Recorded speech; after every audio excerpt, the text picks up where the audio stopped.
I mean, because look, Broadway, you've done a lot of theater, you did Ed, you've done movies, and now you're on Flash, and now you get to play a bad guy, and then you get to play a bunch of other characters. Dr. Wells, who's like different personalities, right? He's all over the place. He's in different universes, this character, so you could play sort of nice and sort of like you just.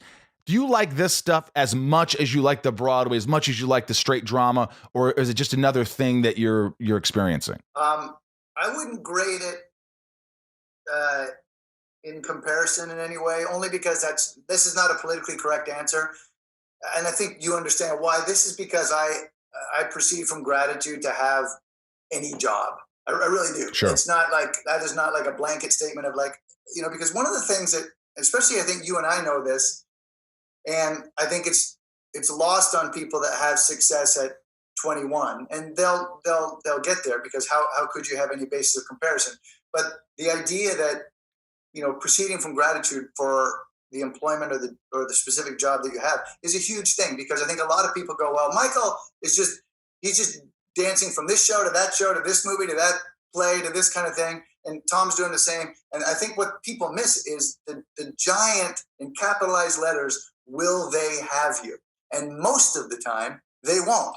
They want somebody better than me. They want somebody is more of cachet. They want Brad Pitt. And that's kind of a fanciful example. It's like that's the way it is. That's just the way Hollywood is. They do want Brad Pitt, but I'm trying to come up with an example. It's like if they can get me, they're also kind of like, well, maybe we could get Matthew Perry, or you know what I mean? Like there's some other element that's kind of close, but like is a better get for them. It's a better splash when they make an announcement, and we run into that all the time. And I think when I watch somebody who's not me, like you, I think he's just going from gig to gig.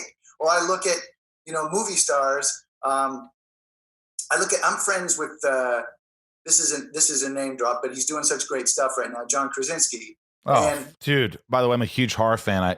I'm huge. And Quiet Place was just one of the few that I really liked. I mean, I don't like a lot of horror these days, and that was really good. The interesting thing about that is one of the whole things, like when we talked about directing, one of the main things I try to do is, and it's obvious because every director I think wants to do this, but you want to show and not tell.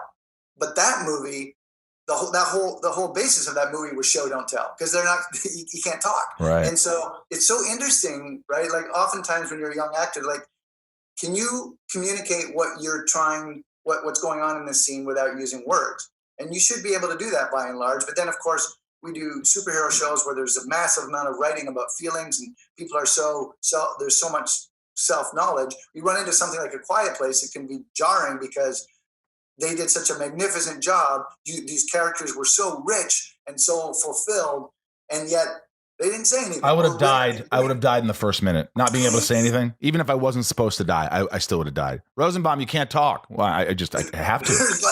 There's like a meeting amongst the producers that night, like, hey, so I know he survives to page 68, but we were thinking, get rid of him. What if we kill Michael in the first scene? Would that be cool? Like, I know it's a rewrite, but we can do that. Plus, the other actors can't hear him when they're acting. He's like far away. He's whispering like he's playing a superhero or something. I just don't get it. What is he doing? What's he doing over there? Well, this is what I do on my show. But you were, so anyway, the answer to your question is like, I don't have, I know it seems pat, but it really is true. I never would have expected, to be putting on in the age of superhero, to be one of the people who gets to put on the villain suit. You know what I mean? That would never have been, when I started out professionally. I never thought, and at one point, I hope to play Joker or, a Reverse Flash or something like that. And so I have a massive amount of gratitude for that, because, that could have gone to a myriad of humans. And that became one of those things like, will they have you? They would have me for that one. And so I think for most of the roles that you get, you're just like, oh, that's great. I got this role. I remember my first Broadway show, I'm Canadian. I got cast out of Canada. I couldn't believe it. I couldn't believe it. You know how was it Urinetown? That was the show. you know, that was a play, and I think it was around the turn. Our boys were just coming home from war, like it was, you know, a national nightmare was over, and that was a show called Shenandoah about the Civil War, a musical starring Hal Linden from Barney Miller fame, and went on to be voiced by the inimitable John Cullum. Interesting enough, John Cullum and I did another Broadway show years later, and John Cullum was the lead of that one too. You know, he's a massive talent, and you know, the interesting thing is about that is when the New York, the Broadway producers came on their search through America and then through Canada. You know, the advantage I had was they didn't know anybody. So in the echelon of Canadian actors, I was at the very bottom, but they didn't know who the guys at the top were either. So it was, for a brief moment in the audition room, it was a fair fight. And you know, I got that job, and the gratitude for getting that job, going to Broadway. You know, you have the elation when they're like, "Hey, guess what, Michael? You got the role," and it's like it lasts for a little bit, and then you get there, and then there's obstacles to overcome, and you're like, "This guy's an idiot," or there's, you know, something doesn't go well, and you're like, it all plunges away. Like I remember playing basketball and going, "I just want to make the team," and then after you make the team, that's all you wanted. You just want to be part of the team. And after a while, I was like, "Well, I want to play." And after that, I want to start. And after that, I want to get my point. You know, like it's just that whole Michael Jordan thing. If you have a competitive nature.